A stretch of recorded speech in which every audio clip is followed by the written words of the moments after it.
Mga kababayan, good morning! Happy Easter! Ayan mga kababayan, happy Easter Sunday po. Ngayon po ay April 20. April 20 po ng 2025. Malapit na po yung election day dyan. Botohan sa Pilipinas.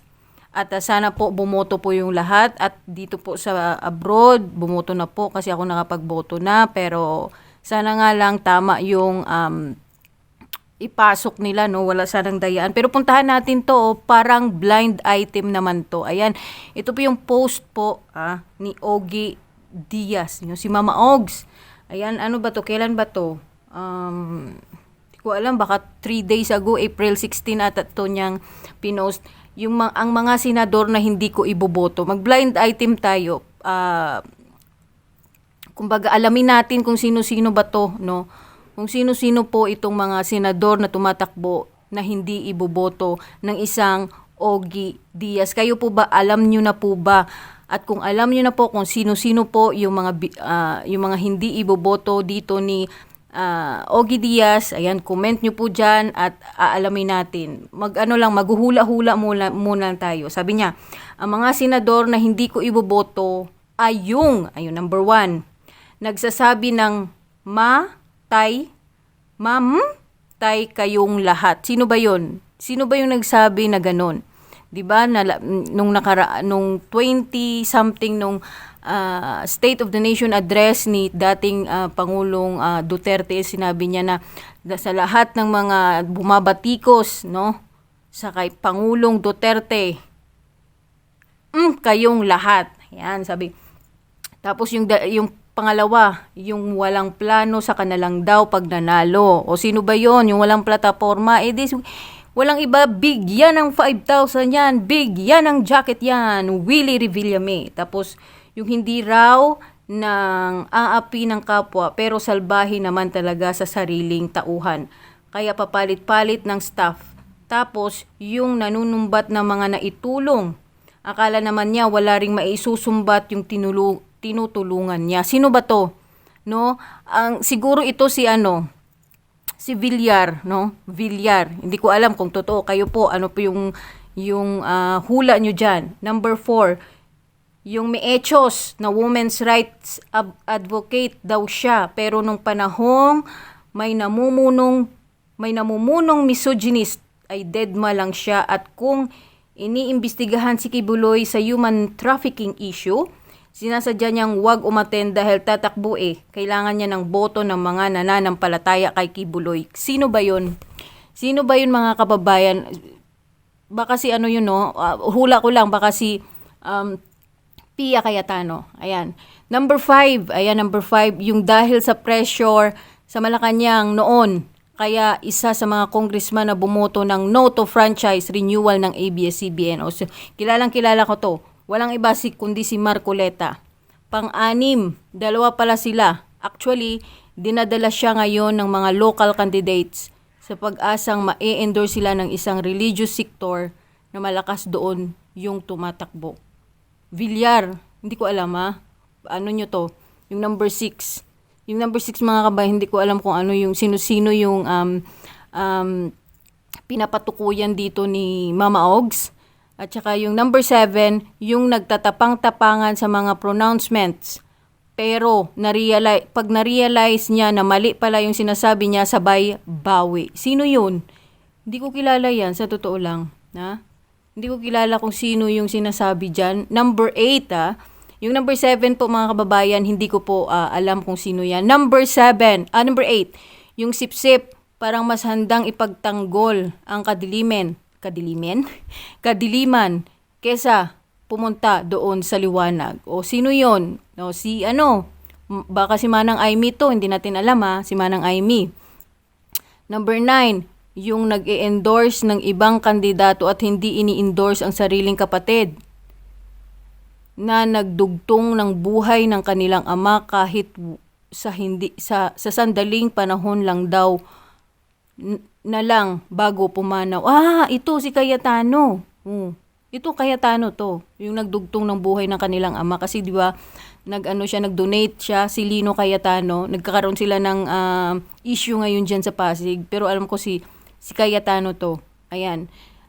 Number at wala na. Ito, kurap, tuta, kahit hindi normal, wala. Ganun talaga eh. Yan ang katotohanan, dapat mong yakapin. Tapos maari yung ibang kandidatong gusto ko, di nyo type. Sabi ni Mama Ogs, okay lang yun, pero utang na loob. Utang daw na loob mga kababayan. No, utang na loob please. Mag-isip-isip po kayo, hindi po yung puso yung pairalin, isip po kung sino yung karapat dapat na iboboto natin, isang congressman o isang mayor, isang senador, kung ano pa man yung gusto ng mga tao dyan na gustong mamuno, na gusto nilang makatulong daw, pero posisyon lang yung hangarin at magkaroon ng kapangyarihan. Tapos sabi niya, maaring yung iba kandidato gusto ko di nyo type, no? Okay lang yun, sabi niya, pero utang na loob. Huwag na tayong pabola sa mga pangakong iangat ang buhay nyo. Ako ang bahala sa inyo. Itaga nyo sa bato. Ayan, si Bato to, Bato de la Rosa to. Ako ang bahala sa inyo, itaga nyo sa bato na kulang na lang ipangakong 10,000. Ako na ang bahala dyan kada buwan. Peter Cayetano, si Bato at saka si Peter Cayetano to. Ngayong mahal na araw, pag-isipan nating mabuti kung alin ba ang mas gusto natin. Pag-isipan po natin, wag po puso, pag-isipan po natin talaga kung ano ba gusto natin, no, na klaseng politiko yung mamuno sa bayang Pilipinas, 'di ba? Pag-isipan nating mabuti kung alin ang mas gusto natin. Yung maingay lang, ayan, mag-ingay lang ba? Kung putak lang ng putak, walang alam. Yung sikat kasi, ang dami dyan.